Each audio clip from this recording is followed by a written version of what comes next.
Are we live? Yes, we are live right now. Thank you so much. Exciting day, excellent day. Good morning, good afternoon, good evening, whichever part of the world you're joining in from.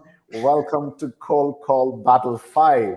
I'm excited today because I have two amazing guests with me. Before I go ahead and introduce them, for all those joining in for the first time, what is Cold Call Battle? Cold Call Battle is a monthly event from Outplay wherein we have the best in business, some of the expert cold callers do a live cold call. When I say live, they're not going to call the real prospects, but they're going to battle it out against each other, right? So each one is going to pitch in their product, bringing in their style, what works best for them because they have done it, been there, done it all. Now, while it's fun, it's also going to be a lot of learning, right? So all those SDRs, BDRs out there who want to learn more about cold calling, trust me, today is going to be the day you're going to learn the nuances of cold calling, some best practices, do's and don'ts, handling objections for sure, and a whole lot of things, right? So, those joining in for the first time, welcome to Cold Call Battle from Outplay. And all those who've been joining us since the first season of Cold Call Battle, welcome again. Tells us your keen interest to learn and continuously improve in your cold calling skills. Way to go. Right now, before we get started, a quick round of introductions. I'm Praveen. I work as part of the founders office team at Outplay. Now, while I work alongside our founders on some strategic initiatives, today I also oversee the SDR function, which is exactly why I'm here today, right? If I can learn a thing or two about cold calling and I take it back to the team, why not, right? And I have two amazing guests here. Now, I know it was supposed to be three. Julie, unfortunately, couldn't be here with us today due to some unavoidable personal reasons. So we have Michelle. Michelle, welcome to Cold Call Battle 5. Thank Right. you. I'm excited to be here. Should I do a quick intro on myself? Yeah, definitely. I mean, I know you're an experienced SDR AE. I also hear that you're building your own brand of consulting, something called Strategic Chaos. Probably we'd like to, hear more about the chaos. Also about your preparation for this cold call battle, or in general, how do you prepare yourself for a cold call? Cool. Yeah. So for those that don't know me, I'm actually an ex-marketer. So marketer turned sales rep, came over to the dark side, have worked with some really cool companies, and have been a full cycle rep, CR, account executive. Currently, I'm doing some consulting under the brand Strategic Chaos, bringing a little method to the madness, right? And then in terms of prepping for this call, I'm actually going to be calling on behalf of Outplay. So a little extra challenge today. So I definitely, for those that know me, I'm always over caffeinated. I've got my Red Bull here, ready to rock and roll. But to prep, it was digging into a kind of the key persona here, VP of Sales. I'll be calling into the messaging, the pain points, and then really just paying attention to kind of the cold call environment. So following people who share what's working today, what's not, staying on top of those trends. So that was kind of my prep. Thanks, Michelle. Thanks for pitching Outplay, right? Because for a change, I'm going to, listen to a different perspective of what Outplay pitch is going to be and messaging is going to be. Thank you so much. And we also have Michael Ashman, a senior BDR with Lob today. I hear that he's a consistent performer. Thanks, Michael. Thanks for joining us today. And loved your video last week, right? You were running in the cold and you said running in the cold and cold calling needs preparation, right? Curious to know again from you, what's your preparation? Of course, before that, if you could quickly tell us what you do at Lob, right, or your experience of being an SDR, BDR, that will be a good start. Yeah, of course. And first, thank you so much for having me today. I'm really excited to get to be co-calling with you and Michelle. Yeah, so I've been the senior BDR at Lob for about a year and a half now. And, preparation really is everything going into a cold call. You have to know who your ICP is. In my case, it would be, anyone that's involved in the marketing side of direct mail or sending direct mail on a transactional side.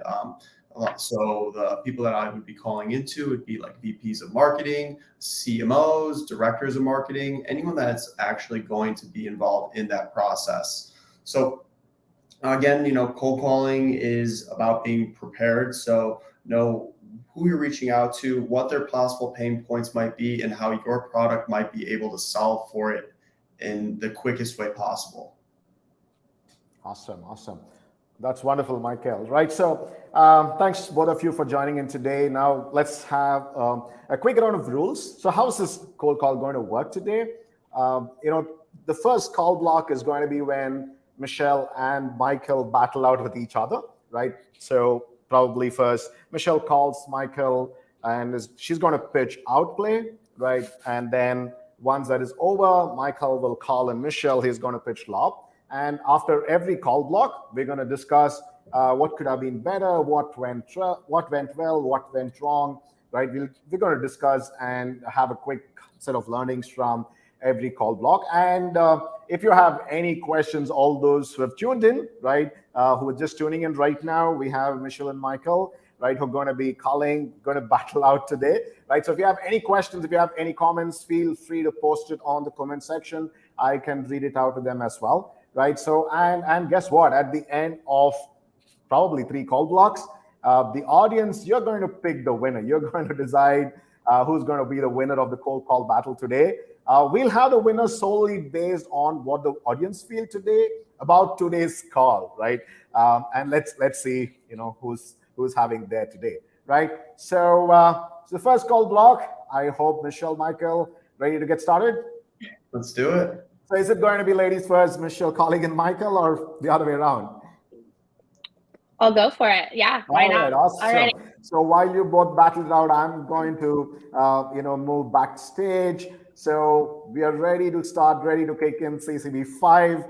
Ideally, it should be drum roll right now. I don't have one, so you all can possibly hear the drum roll in your brain right now. Over to you. Whenever you guys are ready, you can get started. All right. Ring, ring, ring, ring, ring, ring, ring. Hello. Hey, Michael. It's Michelle calling from Outplay. I know you weren't expecting my call, but do you have just a minute? Sure, I got 30 seconds. Oh, incredible. Well, I appreciate you taking the time. Does Outplay ring a bell to you? Are you familiar with the brand? No, haven't heard of it before. Could you tell me a little bit more? Yeah, absolutely. So before I jump into that, is your team currently using a tool for their multi-channel engagement? We are not. Okay. So the very quick brief is that Outplay is a tool that can help to make your multi-channel engagement, so any touch points across social, email, calls, more efficient, as well as more trackable, so that you actually have a point of truth. You mentioned your team's not currently using a tool for that. Do you mind sharing, maybe what channels they are using to reach prospects? Yeah, so right now they're going with an omni-channel approach of cold call, email, LinkedIn touches, and then sometimes even sending letters in the mail. Oh, direct mail. Interesting. Love that. I actually, I used to work for a company that did that. It's a pretty cool approach. So how are how are you tracking the results from all those different channels and seeing what's most effective? Well, usually whenever anyone books a meeting, we will have them also cite what channel they use to book a meeting with that, and then we just record that. Okay. That's really interesting. So you're kind of relying on them keeping track themselves, maybe notepad, spreadsheet, that type of approach? Exactly. Okay. Do you think, and I'm so sorry, you said you had 30 seconds. Do you mind if I just ask you a couple more questions? I don't want to be, I want to be respectful of your time. Yeah, I've got a few more minutes, but want to be candid with you. We're probably not looking to do anything this year since our budget is already pretty much set in stone. This would probably be something we'd be looking to do in the new year. Yeah, totally understand that. That's the conversation I have several times a day. Um, to that point, though, you're probably thinking and planning for your Q1, Q2 strategies, correct? Yes. Okay. So even though, you're not looking to sign today over the phone, even though that would be awesome, it sounds like you're still thinking about Q1. So to kind of flip it back on you, do you think it would still be valuable to spend, 10 minutes really looking at how we might make your current processes more efficient going into the new year? I think potentially it could be. Do you think you could tell me maybe specifically one or two things that you guys would be able to improve? Yeah, for sure. So, we have some customers like Alpha Company that are very similar to you in your space. And one thing we found is that there was a lot of misinformation due to the manual entry of reps putting which channels were effective, which ones were lean.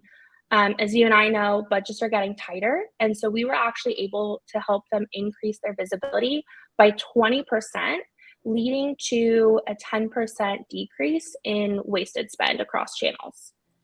Oh, wow. Well, that's fantastic. Yeah, that was a pretty big win we celebrated with them. So we would love, like I said, I don't want to waste your time. I would love to really see your process today and make sure that we could help.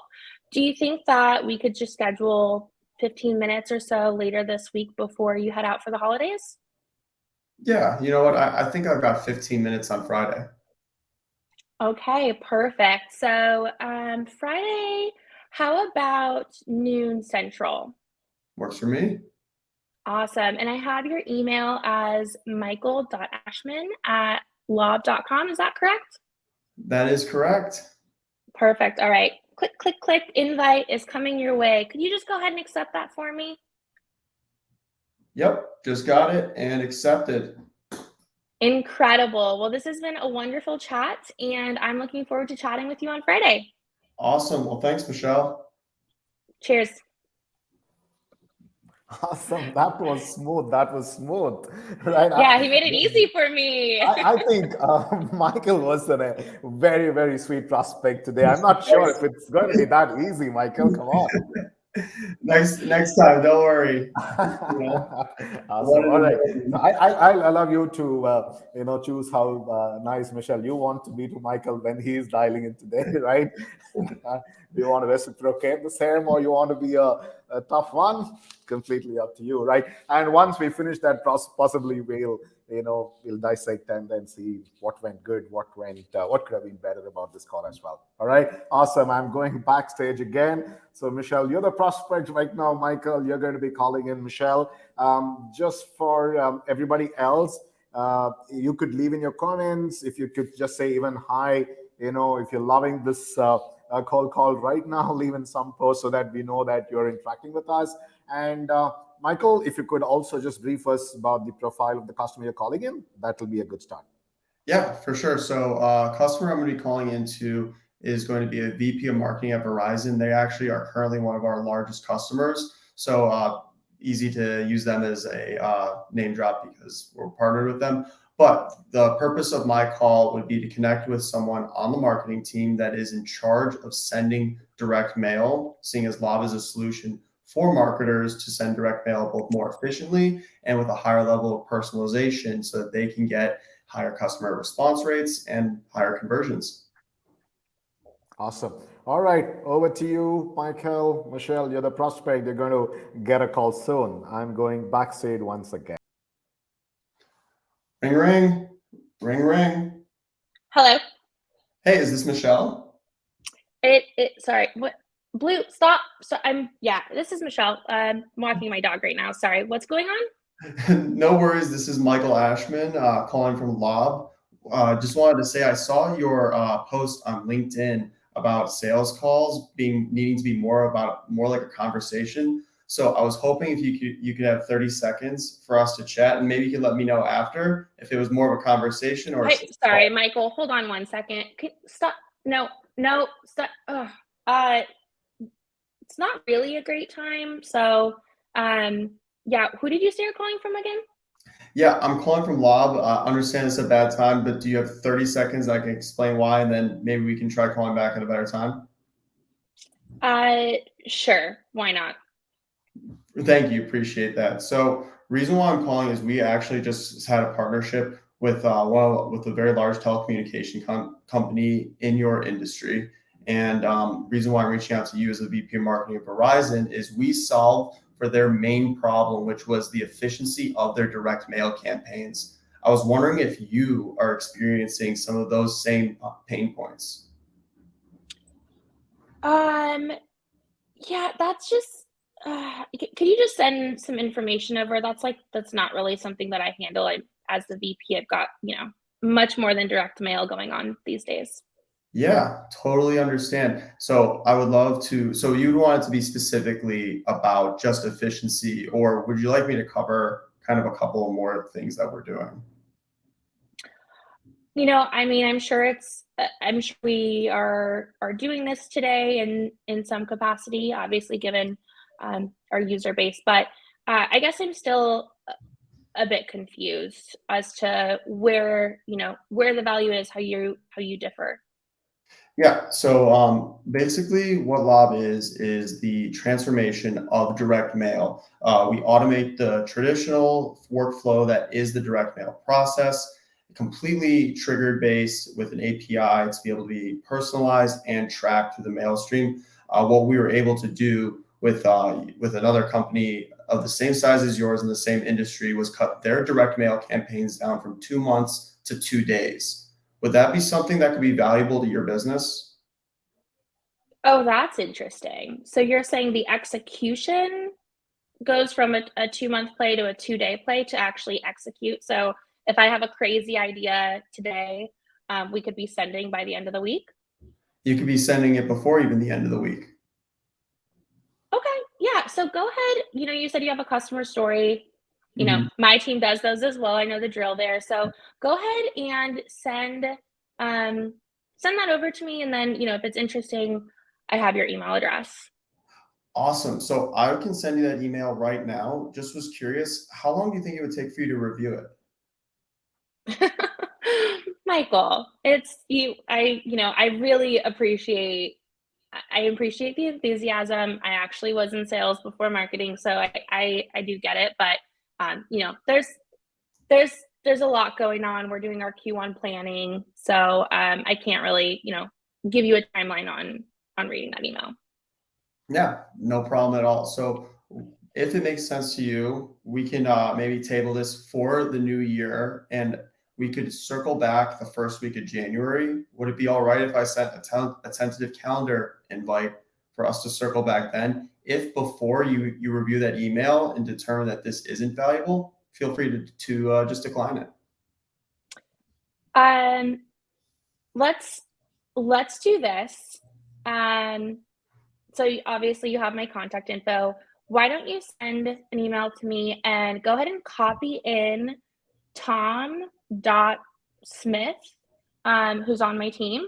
And he's a little more in the day to day and is actually going to be tasked with reviewing some tools. So go ahead and send the email to me, copy in Tom, and we'll see if he could find some time to meet with you. Okay. Works for me. So I have your email down as michelle.craig@verizon.com. And then I'll also be CCing in tom.smith@verizon.com. And I will include our customer story as well. Okay, that sounds great. Oh, I gotta go. There's another dog coming. Okay, thanks, Michael. Thanks. Bye. That was nice again. Michael, are you always so composed, so cool? Sorry. Are you always this composed and cool through all your calls? Yeah, you have to keep it even keel. But tell me this. I mean, yeah, I mean, we'll probably quickly review both the calls, but tell me this. I think Michelle was a tough one, right? Yeah, I mean, 10 out of 10 acting. I actually thought you were talking to your dog for a second. That was a brilliant play act, right? So, but how did you still maintain your? That's why I said it is a cool and composed call, right? How do you still manage to maintain the cool and the cool, composed state of mind there? Honestly, just because going to the call with some preparation and intent to have a focused conversation, and also just being polite. I was on a cold call this morning where someone put me on hold for a couple of minutes, and it's just Wow. just kind of just you know keeping focus. You know why you're there, and you just have to explain to the person you're speaking with. Awesome, awesome. Any thoughts? I mean, Michael, since you did the call last, how do you think you could have done better? What went right? What went wrong? You felt, or what could have been better? I definitely wasn't ready for the Oscar level acting. I was like, whoa, wait, there's a dog in the equation now. So, but yeah, I think there were definitely a couple of spots where I tripped over my words, which Mhm. is sometimes a tricky but common thing to do on a cold call, and also just being able to like slow down. I think Michelle did a really good job of like making me exercise the like, hey, I don't have time to talk right now muscle, and go into that and have to be able to sell quickly the idea that a meeting is of value, and Mhm. find the right spot, which eventually was the amount of time that could be saved on execution. So getting that foot in the door. Yeah, absolutely. But Michelle, tell me this. I mean, when he said, "How long do you think you're going to take to review the mail?" Was it? Did you feel that was a little, pushy? Did you feel that was kind of pushing you to a corner? Because your reaction was different, right? That's why I'm asking you that. Yeah, I think like putting myself in the mindset of someone, someone in leadership, I think I acted how I would probably respond to that. I'm super curious if I understand the intent with that, right? It's if they're saying it's going to take a day, if it's going to take a week, if it's a month, that gives him a kind of soft timeline. But I'm curious, like, have you used that? Have you asked that in calls and like how people have responded to that? Yeah, actually, that's like so. Two directions I like to go with like the send me an email rebuttal. The first is essentially like, hey, what would you like to see on there? And then when they share what they would like to see, typically giving a full answer to what they want to see in an email is going to be an email so long that they might skim it, but they won't get the info like they would just hopping on a call. Or the other direction is to again have them say what they would like to see on the email, and then when I ask how long do you think it'll take for you to review, I go in that direction and go, hey, well, soon when you're done reviewing it, I would like to already have a calendar invite on your schedule.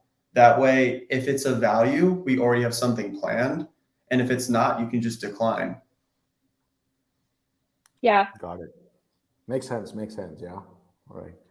So, how about the first call, Michelle? What was your takeaway from the first call that you did for Michael when you were pitching Outplay?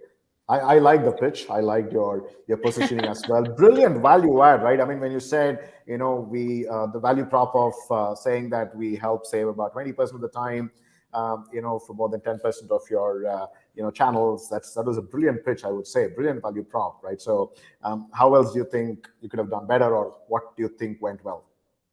Well, Michael went really easy on me. And I love that That's in the true. comments people recognize that. They're like, Mike, that this is and you do every once in a while you do get someone that is like that open to listening. I think for me with this, it was just being a little more specific and concise with things. But again, this isn't a product I've ever pitched before. Yeah. But I think being more concise. And then again, I think there were some really light objections in there. And so for me, replaying it back, it felt like I was a little like all over the place, but I'm kind of curious like what you thought and what Mike thought of that on the other side. I guess I'll go first. I think you're right. It was like a little like it got like a little all over the place, but you still tied it together. Like I could see the progress of the conversation, which was like, hey, do you have something in place right now? No. Okay. Then you're explaining from scratch what it is that Outplay does, because the prospect in this situation hadn't even heard of what you were selling Mm-hmm. for. And then adding social value, and then what you guys have been able to do for other companies to actually cause the interest, and then overcoming the New Year's objection, which is probably something everybody's hearing these days, was Yeah. really well done. Awesome. Absolutely. Awesome. All right. So that was a good first round. So let's move on to the second round. So for a change, I thought I'll be a prospect, right? So where both Michael and Michelle will pitch to me the same solutions, lob and outplay. All right. So who's going first? So it was Michelle first, or probably Michael now, right? Would you mind going first, pitching to VP of marketing or a similar profile? Yeah, works for All me. right. Okay. So Michelle, I'm going to move you backstage until then, where Michael is going to pitch into me, and we'll see how it goes. Yes, Michael, I'm ready. All righty. Ring, ring. Hello. Hey, is this Praveen? Yes, who is this? Praveen, this is Michael Ashman calling from Lob. I know you were not expecting my call, but do you mind if we take 30 seconds to determine if it would be relevant for us to have a conversation? Where are you calling from? You said. Yeah, I'm calling from Lob, and Mhm. I actually saw that you're the director of direct marketing at Capital One. And based on some of the mail campaigns that you guys have been sending, is it fair to say that you're prioritizing retention? I think isn't that important for the coming year, considering things are in the way it should be, right? Yeah, I couldn't agree more, and we've been hearing that a lot from our financial partners. Just so that I might be asking a little bit much, but how's the campaign execution time been? Uh, I'm not too sure today. I don't look at execution per se, but I look at returns on those execution, right? So, is it something that you can help with as well? It is. So, do you have something in place today that actually tracks your ROI on your direct mail campaigns, or is it something you have to do manually? I don't see a dashboard, nothing of that sort. I think it's a gut feel whether something is working or not. Got it. Well, thanks for sharing all that first and foremost. And based on what you shared, I believe there would be value in continuing the conversation. But I want to be conscious of your time. What I can say, just to just pique your interest, would be that Lob is a platform that allows you to trigger direct mail that is dynamic and personalized, and then tracked after the fact, so you can see your mail pieces sent through the mail stream and actually know if you are getting what you're putting into your direct mail campaigns. Would that be of interest? How is it going to better my process today, or how is it going to, improve performance today? Yeah, great question. So typically, I'm sure you've seen your direct mail process include printer selection, onboarding, campaign management, the engineering, the print and mail, and the reporting, and it's all different managers and different people that you're working with to get all of those things done. Lob is all of that rolled into one, and we've been able to cut a lot of time off of people's campaigns, sometimes months or even weeks off of campaigns. So you're actually getting your mail pieces to your customer's mailbox when it's still relevant for them to see what you're sending. Mhm. What's your competition like? Who are your competitors, and what's your pricing like? Is it going to really get me that returns on the investment that I'm going to make? Well, Lava is really interesting in the sense that we are a software company in print and mail. There's not many companies like us out there. There are a lot of print vendors, but we like to pride ourselves being a different for a multitude of reasons, including our print delivery network. When it comes to pricing, I'm a little bit out of my depth to really give you specific pricing, given Mhm. your company's size, but I would love to share more of that with you on a call because it sounds like you might be interested. Is that a fair But assumption? it does sound fair, Michael. But then we are very, very watchful of what we spend today. So knowing pricing will always help. Of course, and yeah, and that's definitely something that can be covered on a call. What I do know about the pricing is that it Give me a is. ballpark, Michael. Why don't you give me a ballpark? What should I spend? Because end of the day, I also need to be, wary of my budgets, right? And it's year end, so we are sitting down sometime in the next week to finalize them. So unless I know price, I'm not too sure if I'd like to hop into another call.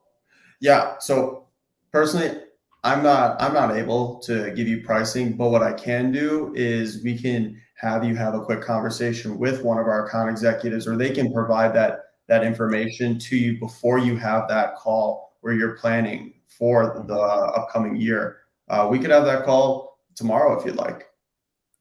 Not too sure tomorrow, but yeah, if you can have somebody send out the pricing first, and then if you have like a video snippet showing how you do what you do today, that would be a good start.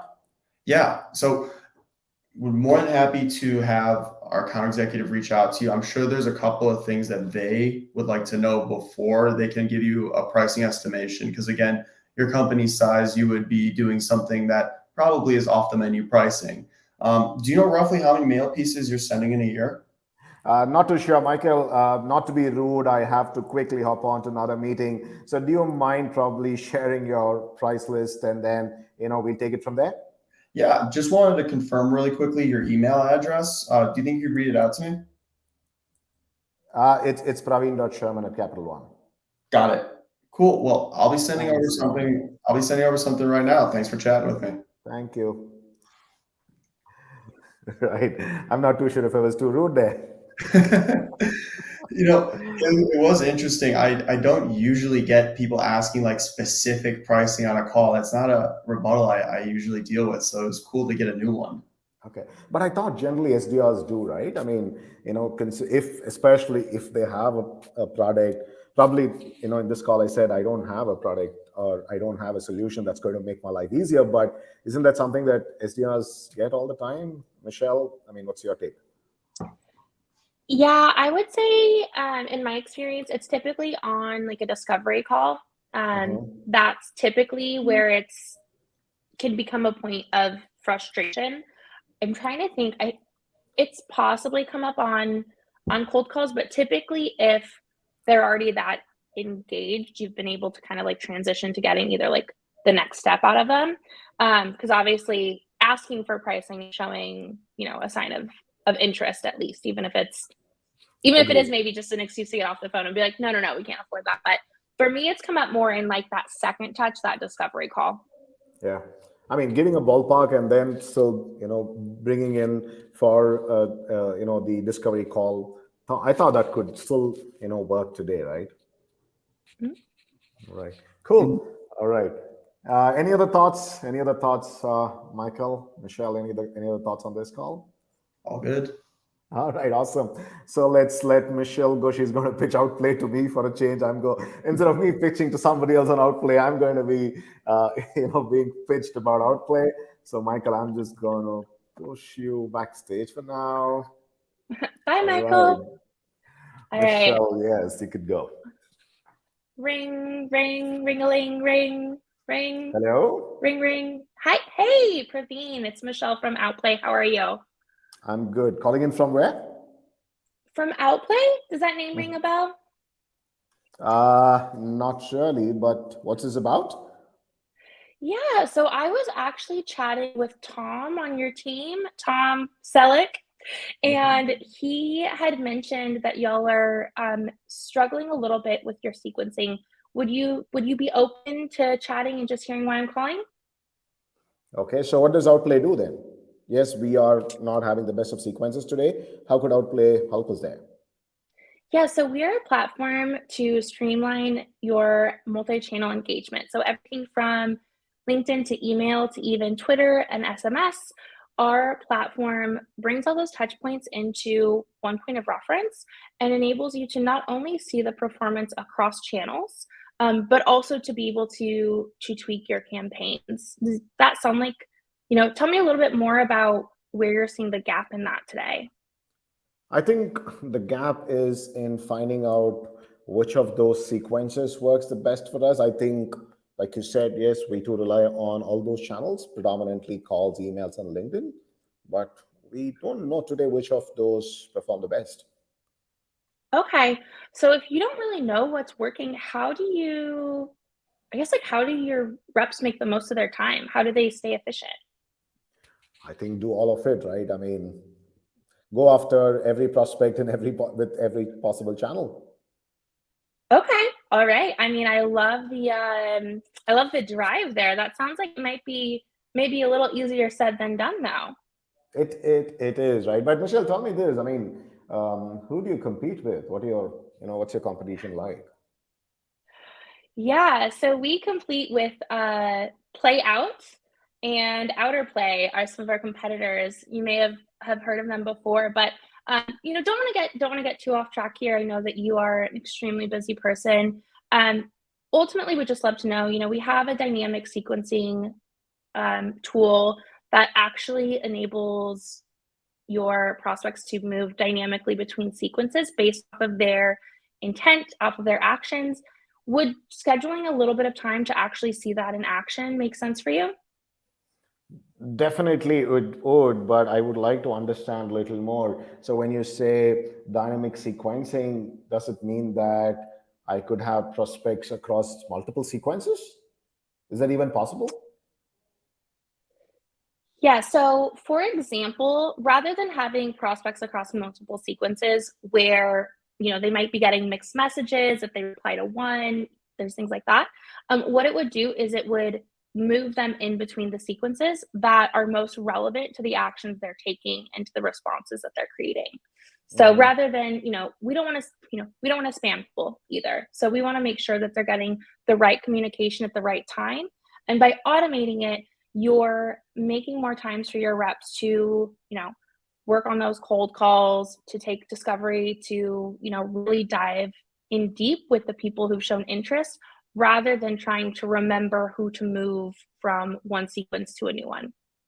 Okay. So is this also going to replace a CRM? Because today we have HubSpot as a CRM, which works fine for us. Do you think it's going to replace a CRM as well? Nope, it's not a replacement. So it actually works in conjunction through an integration with HubSpot. So Mhm. so what it's going to do, it's going to take the power that you have with HubSpot and it's actually just going to make it that much more powerful and give you that much more visibility into the efficiency. I mean, like you mentioned, right now there's kind of this lack of visibility, which realistically means that teams are probably spending time in some of the wrong places. So Mhm. we'd be able to help you get that visibility and really hone in on where your team should be spending their time.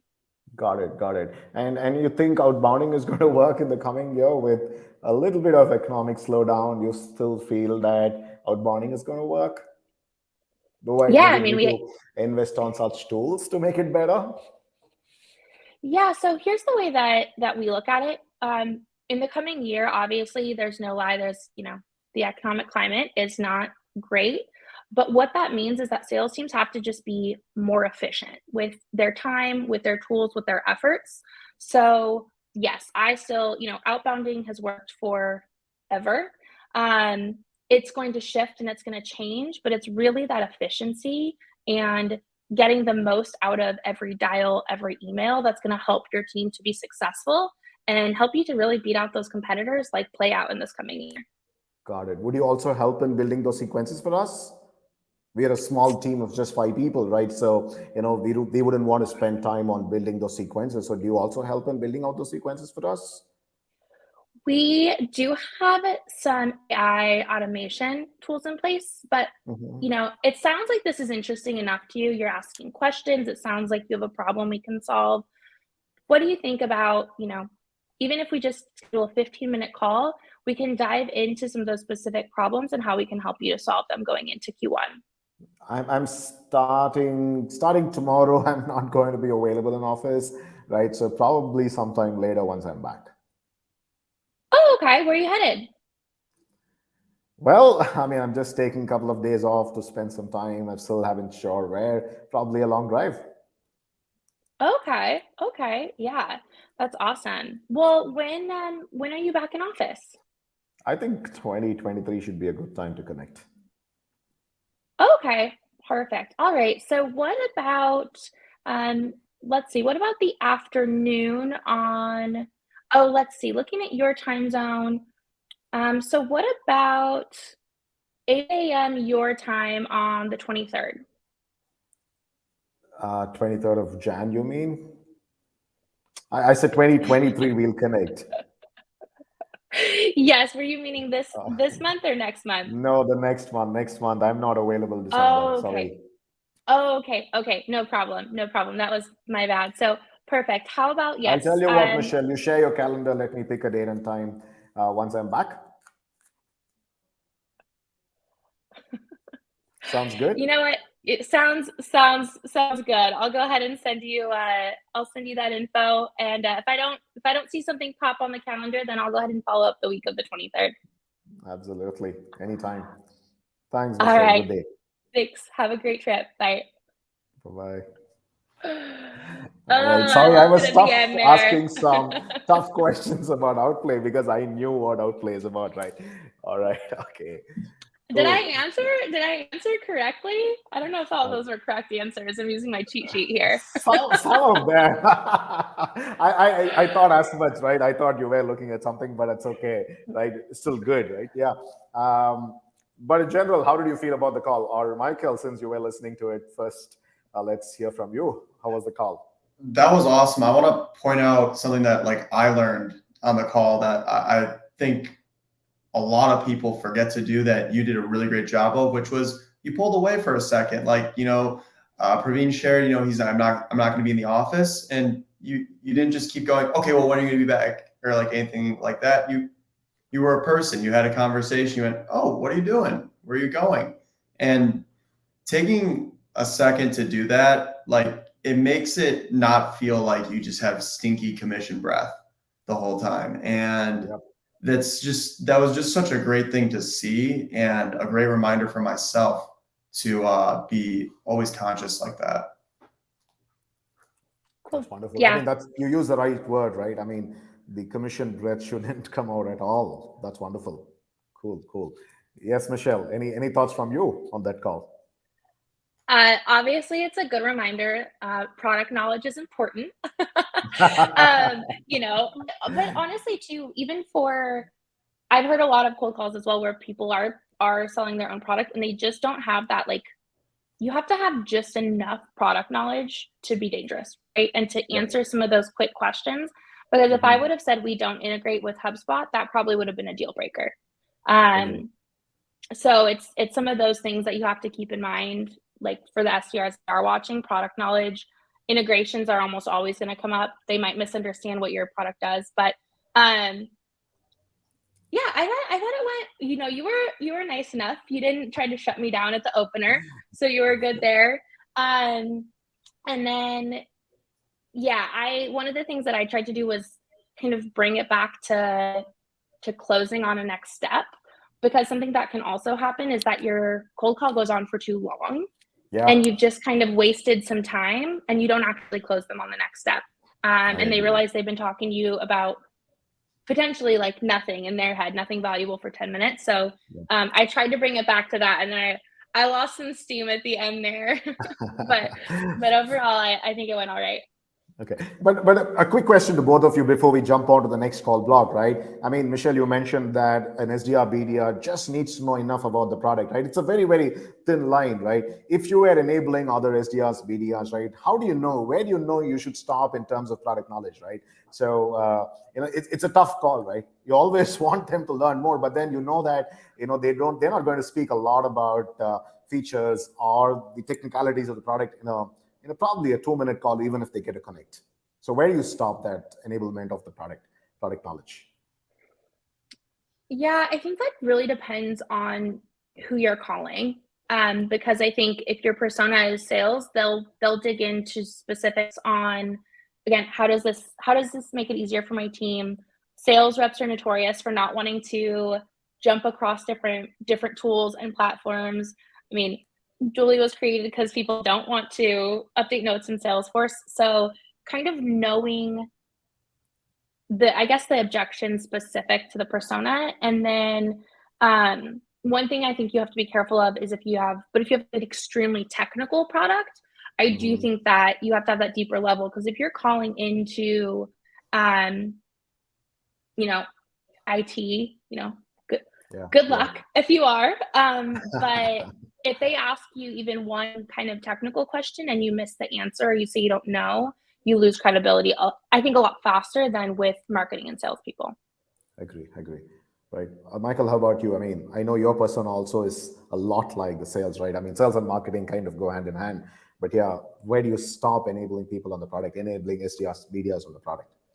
Yeah, I definitely agree. Like it's like also a fine line that like you're on a cold call, you're not on a discovery call. So like going back to the call that we had, you're getting into pricing, and it's not the conversation that we're trying to drive on a cold call. What we're trying to drive is just enough interest to be dangerous, to echo what Michelle said, and to get that meeting. And then on the discovery call, when you have ample time to dig into things and learn, then you can have those longer conversations. For a BDR or an SDR to be getting into very specific things, it's not really what's supposed to be going on in a cold call. It's supposed to be driving that next meeting so that nobody's being rushed in any sense. I get that. Wonderful, wonderful. Thanks so much, because I know there are a couple of SDR managers as well today in CCB5. So this will be a good learning for them as well as to how do they enable their SDRs or BDRs.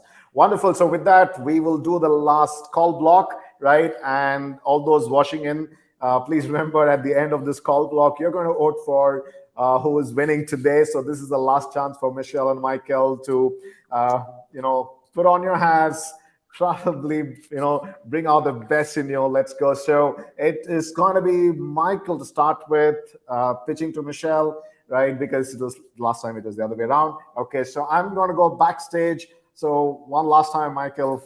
One last time for today. Of course, I know you're going to make several hundred later, right? Real cold calls later.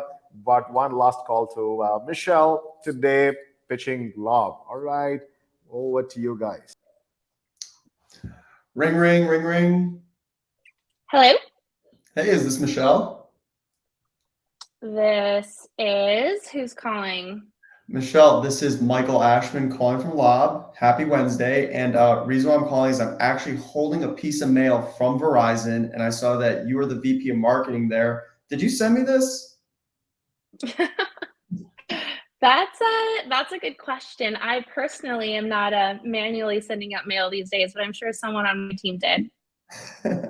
I didn't think so, but great to hear. So company I'm calling from is called Lob. We actually just partnered with another large telecommunication company in your industry. So I thought that might want to reach out and share what we're doing for them and if it might be of value to you. Would that be all right? I am my mind is already on vacation mode. I've got the in-laws coming into town. I've got presents and shopping. I just really am not in the place for this conversation, Michael. I liked your opener, but today's not the day. I totally understand. I usually get out of town when the in-laws come in as well. So basically, I was hoping maybe when we get back, we could reconnect. Do you know when you're going to be coming back from vacation? Yeah, I do. I just, I just don't really feel comfortable committing to that. But why don't you reach out? You obviously you have my number. Why don't you reach out like the second week of January, and we can just kind of see from there. Yeah, for sure. And so I just want to make sure, because I'm more than happy to reach out in the second week of January, that it would be of value. So was wondering, is a priority for you cutting down on campaign execution time, increasing personalization, and having a better tracking of the direct mail campaigns you're sending? Yeah, Michael, I've been there, appreciate the effort, but I really do have to go. So have great holidays, and then we'll potentially chat in the new year. Think. I'm calling you back in this situation. Hey, I think we got disconnected. You want to do that? Go ahead. No, I'm kidding. No, that Awesome. was But you're going to hear this often, right? What was your approach there, Michael? You still didn't want to give up, right? Yeah, of course. It's the real thing is for a lot of people that are just starting out in cold calling, they'll always hear, "Oh, just call me back." And then when you call them back at that time, they never answer. So sometimes when you have someone on the phone, that is your one shot. It's your first impression and your only impression. So take it. So how many no's are you okay to hear in the 30, 40 seconds or the 1 minute that you get to stay connected with them? How many no's before I give up is what you're saying? Yeah. We usually like to go with the 3 strikes you're out policy, unless I really feel like I can sell it, That's wonderful, right? I generally follow the 2 no-go approach, right? 2 no's and I kind of hang up. I feel like, okay, I think that's enough, even if in future, but 3, like you said, 3 is also not a bad number, but no more than that, I think it would kind of be too rude or you'll probably also spoil the connect if at all at later point of time you want to call them back, right? That's cool. Mhm. That's cool. Awesome. Right. So Michelle, one last call from you to Michael, right? Pitching outplay to director sales, right? All Let's right. go Ring, for it. ring, ring, ring-a-ling-ling. Hello? Hey, Michael, it's Michelle from Outplay. Did I catch you at a bad time? Yeah, you did. I honestly have another call on the other line. Okay. Well, that's crazy. You answered with a call on the line. Is there a better time for me to call you back later today? Well, what is this about? Yeah, so I'm calling from Outplay. We are a multi-channel engagement platform. Essentially, just wanted to share some ways we could help your team to track their efforts and be more efficient, especially going into Q1. Is that something that's remotely interesting to you? Yeah, we're really not looking at new vendors right now. Okay, so you have a solution in place? We're currently using Outreach, but like I said, I have a call on the other line. Are you guys doing basically what they do? So we actually work in conjunction with outreach. I want to respect your time, so happy to share some more information at a later time if that's better for you. Yeah, you know what? Do you think you could just send me an email? You have my number, so I'm Yeah, assuming. yeah. So Yeah. I I do. We're using some of the same tools here. What would you like me to include in that to make sure that it's actually interesting and doesn't just end up in spam for you? Just just give me a general overview. What it is you guys are doing, and maybe anything else I'd want to see.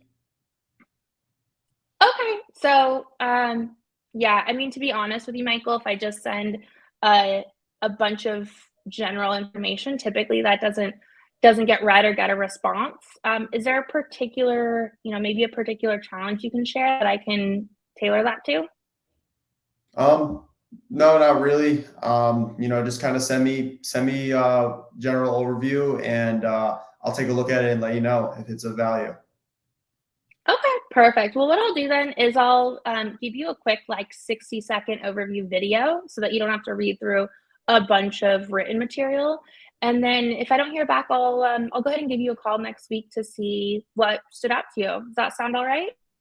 Yeah, that'd be great. I gotta go. They're calling me again. Oh, good luck, Michael. All right, bye. All right. So these were probably the two live situations that people are going to face, right? Yeah, definitely have had been on the other side of that conversation before. Absolutely. Michael So was how still do you, too nice. yeah, I mean, he said he was holding another line and still gave you the time. Yeah. So, but how do you handle competition, right? So when he says he's using outreach, right, which is competition to outplay, for example, but generally, right? So without badgering them, how do you position yourself? What is the best way to do that?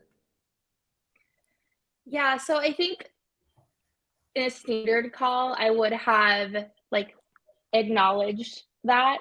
Um, and then you can go with kind of the question of like, oh, is there anything, that's awesome that you're using the tool for this. A lot of people aren't. Is there anything that it's not doing for you? Are there any gaps with that? So, like, not just being like, hey, we're better, but trying to see if there's any kind of string to start pulling on with that. And depending on how it's presented personally, I try not to be too aggressive if they have something in place because then you're looking at contracts timeline, like they see value, but you're looking at a lot of factors for actually getting them to move to a meeting. Got it. Got it. So, Michael, I mean, how would you, position yourself against competition, right? I mean, you definitely would know where are you against that particular competitor, but then, how do you then do it without actually, not badgering them or making others feel that you're, any day, not lower than them. Yeah, of course. I mean, the last thing you want to do is when you're told someone has a vendor, be like, oh no, we're better than them, because people typically will then dig their heels in, and just it's not productive. So what I like to frame is, first, since they have a vendor and an active contract, they know that the problem is a priority. So that's actually great intel for us. What I like to do then is position why we're different instead of better. And then explain those differences. Like, we do all the things that your vendor is doing, but here's also what we're doing differently. And by kind of guiding it, it's letting the prospect reach their own conclusions, which ideally are towards a positive outcome for the cold call. Absolutely right. I mean, that's something that I always tell people as well. Position yourself that you have these differences. Maybe stop there and still understand. I think understanding the pain points, understanding what's not working for them today, or probably even asking a question as to what is that one feature they feel they don't have right now, or could make that product better. And if at all you have have that in yours, position that as a value prop probably is a better idea, right? Wonderful. Thanks, Michael. Thanks, Michelle. While we hear some more from you, audience, it's time for you to vote. The audience vote is what is going to decide the winner for today. So if you could go ahead and then drop in your comments today. Who is the cold caller for today? In cold call battle 5, Michelle, Michael. Right. Going to give you a quick minute for you to drop in your comments, and then we'll decide the winner. Until then, Michelle, Michael, anything else from this call that just happened? Any other takeaways? Any other good points that you'd like to share with the audience today? I just want to give props to Michael. I feel like he was very prepared for different objections and taking the conversation down different paths while still being focused and being strategically persistent about getting that next step. Because that's one other thing I would say that's a tip for especially newer SDRs, BDRs, is that yes, you might get pressure that cold calls are to book meetings. Your goal is just to get meetings. But a lot of times, gathering information or getting a referral to another person, those can be great outcomes as well. So it's just kind of leaning into the call and seeing that. But yeah, great props on the prep, and you were ready. Michelle, thank you so much. And insane. I definitely for someone pitching a product that you're only just getting introduced to, you did an amazing job. When I started at Lob, not having months of time to get to know a product, and then you still being able to hop on and do an excellent job just shows how good you are at what it is you do. And also just shout out to Outplay for putting this together. I'm really glad that things like this exist, because we're able to share what works for us, learn best practices, and be able to interact with the community. Absolutely. Thanks so much, Michael. Thanks, Michelle. Can't agree more with what Michael said, right? I mean, probably you just had about 4 or 5 bullet points about Outplay, and you still managed to pitch it well, right? And we have a winner for Cold Call Battle 5. Very, very difficult to pick a winner because both of you had different approaches based on audience reactions, based on audience comments. The winner of Cold Call Battle is Michael Ashman. Awesome, Michael. Good job done. Kudos. Thank you. Awesome. Thank you so much, both of you. Thank you so much for joining in today. All the audience out there who joined for Cold Call Battle, thank you so much. Thank you for supporting Outplay in this small endeavor of ours to have some quick learnings about cold call. Right, we're going to come back yet again the next month in the new year with Cold Call Battle 6. Until then, there are some amazing assets. Outplay has the Call of Fame. The Call of Fame are live call recordings from SDRs and BDRs. SDRs and BDRs share their live calls, and this is available at the Outplay's website. You're going to find Outplay's Call of Fame, the link to the Call of Fame in your comment section shortly, right? So head out to that, listen to those live calls, a lot of learnings from there. So it's time to close the Cold Call Battle for today. I think we are on dot. Thank you so much, Michelle. Thank you, Michael, once again for joining us. Thank you, everybody, for joining us. Right. See you all soon once again with yet another Cold Call Battle. That's going to be in the new year as we all start fresh and go after our targets, hit those quotas. Have a wonderful day, everybody. Those of you ending your day, good night. Thank you so much. Bye. Thank you. Bye.